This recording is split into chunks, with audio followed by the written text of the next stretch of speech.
Webafethu be-MK abantu abakenkingeni kakhulu la akusiyi ANC.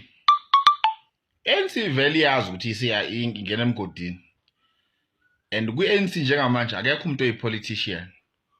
Abantu nje le genge nje le amavuka engceni wayishola yena lo mbalula wakhona bonke, akekho umuntu oyi-politician laphaya. Uyabona abantu just ordinary people be-MK, ordinary people laba nje obafica estradini bejoyinisa abantu ubathathe ubenze NEC ye-ANC, bangababhitha le labantu be-ANC, because abantu be-MK most yabo akekho umuntu oku-MK ongayi-understand politics.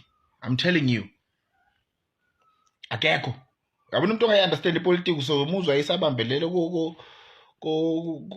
ko-ANC ebambelele kulamaqembu nyana, yabona lokhu uyigejana lokhu ukuthi lo bani shame lo muntu aka-understand.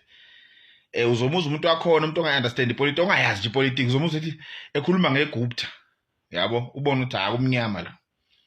So la ngikhona ngekutheni mina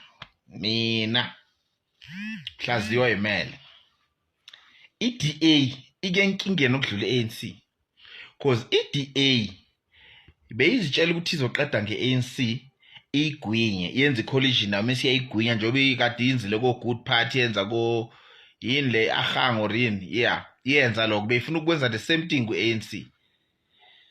Uma uzume sevuka manje uwisa wonke umthangala kuwa-DA kuwa-EFF kwakwasani, uyabo, because uzuma akavuki njengepolitiki efile, uvuka nge-reality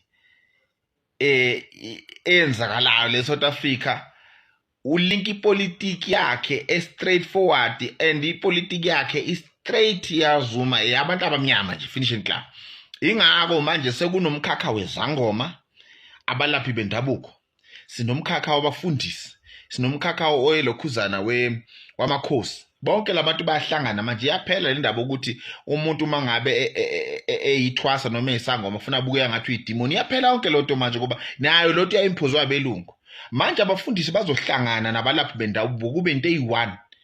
Uzoyibona iSouth Africa izoba njani. Manje kwenzeka into engakaze siyicabange sonke. Njengoba ngisho ngithi abelungu bake enkingeni not i-ANC. I-ANC vele iyazi izoba yigejana ifele bafile vele. But abantu abake enkingeni kakhulu i-DA. Ubheka i-DA ukuthi angeke ni ize ifuna uku-approacha uNcamalala very soon. Mark my words. uNcamalala lo bafethu wakhonjwa uNkulunkulu wababa lo, ngeke nimenze nix.